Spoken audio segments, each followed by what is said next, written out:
Welcome back to another match preview. Everton vs Arsenal is tomorrow night. It's Arsenal's first ever match at the new Hill Dickinson Stadium. I have no idea who came up with that name. If I was an Everton fan, I would not be having that in the slightest. This is our final Premier League match before Christmas, our second last match before Christmas in all. We have this Everton match and then we host Crystal Palace in the Carabao Cup quarterfinals on the 23rd. I don't know about you, but if I had the choice, I would take a win over Everton over a cup win against Crystal Palace any day of the week. This match is so important for Arsenal for a number of different reasons. Let's get into it. Starting things off with the lineup, the back line pretty much writes itself with all of these injuries we have. So that's Raya in goal, Timber, Saliba, Piero Hincapié, and Ricardo Calafiori. Moving into midfield, the deeper two, fairly standard combination in the Premier League, Martin Zubimendi and Declan Rice. There should be no disputes there. Now, in the 10, this is really tricky. I thought long and hard about this. Who do we start, Odegaard or Eze in the 10? And I think one of the biggest reasons why we struggled so much against Wolves was our right-sided bias. And it confuses me why we had such a strong right-sided bias in that game, because we didn't start Odegaard. We started Eze in the 10. And he's a left-sided player at Crystal Palace. He always played on the left. He gets the ball on the left. He links up play on the left. He creates from the left and he scores goals from the left. He barely ever played on the right side before his move to Arsenal. At Arsenal, he tends to play a lot on the right. I think we're trying to stick with what we know because Martin Odegaard is predominantly a right-sided player. I think it's more than likely Everton will put up a kind of filthy low block that we're all, unfortunately, very used to. And if there's going to be another right-sided bias in this match, I would rather have someone in the 10 that is more adept to breaking down those situations and helping us create against these low blocks. And for me, that's Martin Odegaard. I think he's looked a lot better since he's come back from his most recent injury. Things look to be clicking for him slowly but surely. He was probably our best player in that horror show against Aston Villa. As much as I love Eberici and think he's a real high impact player, I think Odegaard is what we need more to create against these low blocks that have cost us so much over the past couple of years. On the wings, there's really no debate, let's be honest, Saka and Trossard. And then up front, this one was really tricky as well. But ultimately, I did settle on Mikel Merino. Gabriel Jesus is probably not quite ready yet. Gyökeres, I will defend him until the end of time. I think that we aren't quite giving him the right circumstances at Arsenal that he needs to thrive. That can come with time, but for now, a match as important as this, where we really, really want to stay on top in this title race, City have the opportunity to overtake us if things don't go according to plan. So I think Merino is the right fit. He's the one on form for Arsenal out of our three strikers that we have available at the moment. And I really think he's the perfect combination between dropping back to link up play in and outside the box and draw defenders with him to create space for those around him, as well as meeting service when it arrives, especially in these kinds of matches where we can expect lots and lots of deliveries into the box. Header against Chelsea recently, header against Brentford recently. He's the guy that you would bet on most to score from a delivery against Everton. Let's talk about Everton, right? I'm being pretty bold in my pre-match analysis of what I believe they're going to do, which is predominantly play low block. I have my reasons for that.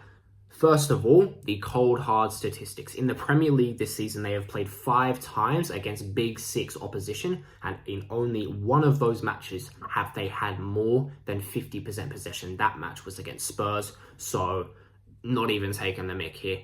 Does that really count? In addition, basically their entire regular creative spark isn't available for this match. Iliman Ndiaye is a player that I absolutely love. He is my favorite type of footballer. It is so refreshing watching a silky winger like him be direct, trying to take his opponents on and create things at every opportunity he gets. I watch Everton these days just because of Iliman Ndiaye. That is how good he is.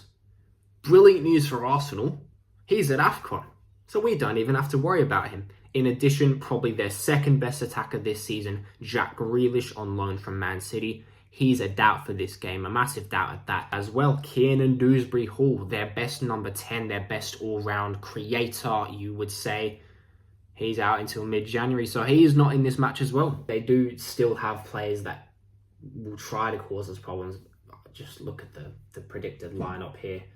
Who else are they going to go with other than Tyler Dibbling, Charlie Alcaraz, and Dwight McNeil to replace those players?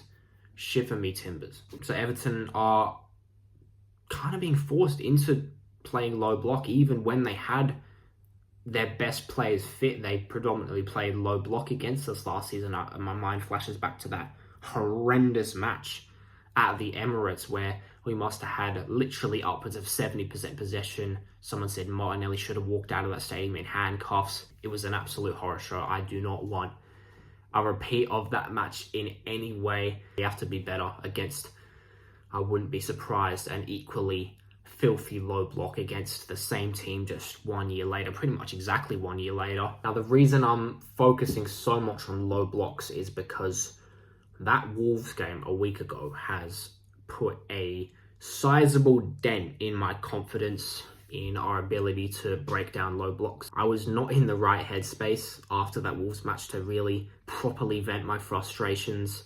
I was way too gassed about that Gabriel Jesus goal, way more gassed than I should have been. So I'm going to use this chance now to vent about my frustrations. We reverted to a disgusting right-sided bias. Part of it's down to we just aren't able to switch over to the other side quick enough to actually give Martinelli enough space to work with. It's the same issues that we saw time and time again last season. I'm pretty sure 14 draws in the league. That is horrendously bad. Vast majority of those matches go down to us not being able to break down low blocks. This season, the tide seemed to be turning. I think back to Fulham away 1-0, West Ham home 2-0, Burnley away 2-0, even Palace at home 1-0. We seem to have gotten so much better this season at getting the job done against these smaller teams that basically have no choice but to play low block against us. And that Wolves match needs to be nothing more than a blip. Low blocks, our inability to break down low blocks was our kryptonite last season, along with injuries.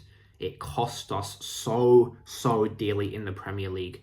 That Wolves match cannot be anything more than a horrendously bad blip. Matches against Everton have cost us so much over the past few years, and they've gotten even better this season. Everton away last season, definitely not our finest work. A massively rotated side was put out because it was the match right before Madrid at the Emirates, so understandable. There's a match that had everyone fuming at VAR. It was a very ridiculous penalty given against us because of a clash of heads. It was something that you just never really see.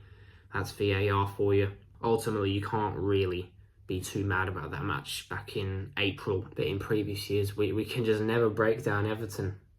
Never. This season it's about changing narratives for Arsenal, and my word, would it be amazing if we could do so away at Everton right before Christmas as well. Everton's record against big teams this season has been atrocious. They drew 0-0 to Aston Villa, they lost 2-1 to Liverpool, they lost 2-0 to Man City, 3-0 to Spurs, despite that being the match where they had the majority of possession. Lost 4-1 to Newcastle, and then last week as well, 2-0 defeat away at Chelsea. So we do not want to become only the second big team to drop points against Everton this season, along with Aston Villa. Any drop points would put not only us likely behind City in the table, it would just stir up so much more panic. It would put another massive dent in all of our confidences in us being able to break down low blocks. On the other hand, a win, no matter what City do in their game, would mean that we are confirmed to be top of the Premier League on Christmas Day. And a good win would be a massive step in proving that Wolves was just, again, a horrendous, never to be repeated blip. Under other circumstances, I would be, just go get a win no matter what, even if it's the scrappiest win of all time, a set piece goal in the last minute to win it 1-0 to the Arsenal, I'd be happy. This time, I wouldn't be happy with that. We need to win, and we need to win well, because Wolves was atrocious. We got the win, but now a week later, we're treating it like it was a loss. That's how bad the performance was. That's how low we stooped when even I, the most hyped Arsenal fan in the world after that game, could see that that was the Arsenal of last season who played that game, not this season. So I want us to win, and I want us to win it well. That's not going to be easy at all. Everton away. But if there's signs that Wolves was just a blip, meaning we can score against a low block, because against Wolves, we didn't score against a low block. The first one was a very, very lucky deflection from a corner. The second one was when Wolves were incredibly stretched in the final few minutes, and it was another own goal. We did not score against a Wolves low block. We got very, very lucky twice. We did not actually score against a low block in that game. I want us to score against Everton's low block. This could all be fun. This analysis could be completely bogus. You know, Grealish could be fit. Everton take the game to us. It could be an entirely different match from what I'm expecting. But if we do go up against the low block, I want us to suffocate it. I want us to break it down, and I want us to score against it. Win this match, win it well, prove that Wolves was just a blip and that we are still more than capable of breaking down and getting the job done against low blocks. Let City do whatever they're going to do in their match. Focus on ourselves, get our job done, and enjoy Christmas Day on top of the Premier League table. Come on, you Gunners.